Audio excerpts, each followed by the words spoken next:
One of the things that had been on our to-do list for months is sorting out the Spinnaker. It had been on our list, but we knew we needed some really dedicated time to methodically go through things. And sometimes when you're doing short day sails, it just feels like too much of a hassle to get the Spinnaker out. But in the lead up to our trip to Catalina, we knew we wanted to get it ready to fly because we're gonna likely have a very long downwind leg, which will make it really super fun to have the Spinnaker flying. And we knew we needed to figure out the rigging before we were actually on the water. How do you think this is going to work out?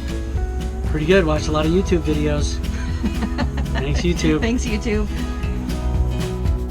We were totally excited to find this treasure chest of blocks and tackle tucked into every lazarette when we bought this boat. And the Sash really has come in handy as we've worked through getting the right rigging for all the points of the Spinnaker.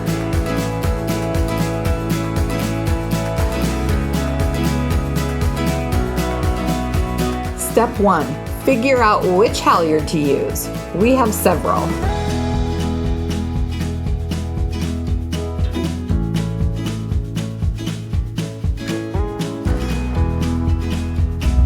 It seems like an awful lot. Pretty heavy duty. We don't have one of those. But one of those wouldn't work because we'd have to leave this. I guess though, it's the most important thing is that they're not too heavy down here. It's not really a big deal if it's a heavy thing up there. Yeah. I don't think.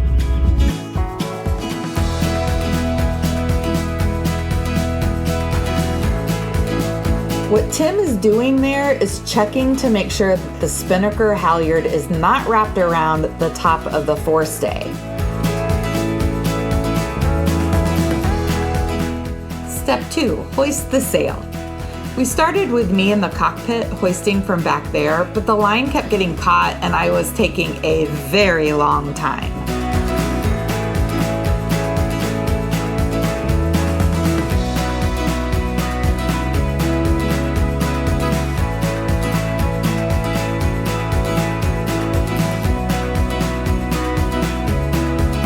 Tim came up with a much better solution, which was to stand at the mast and hoist from there while I took up the slack in the cockpit. It was up lickety-split. Next up, rig the sheets.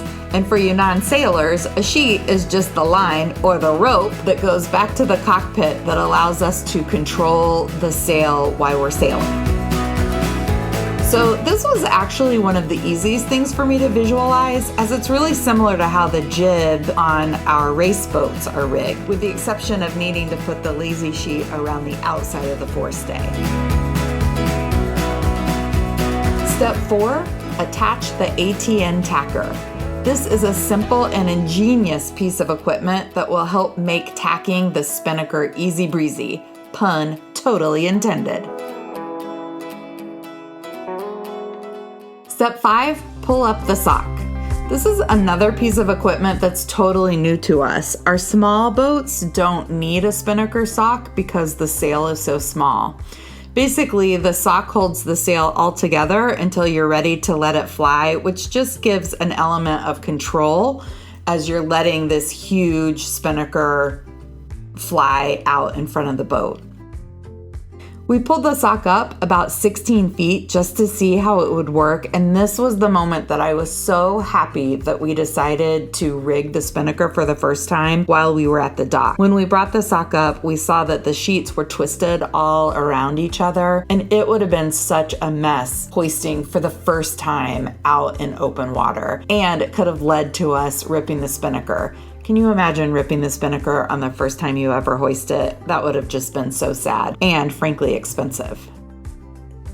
And just like that, we'd figured out another thing on the boat.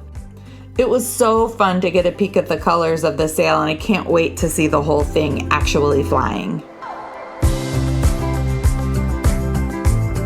Thanks so much for watching. If you have any tips for handling an asymmetrical Spinnaker, let us know in the comments. We'll take all the advice we can get. And if you like this episode, please hit the thumbs up button and be sure to subscribe. We'll see you next time.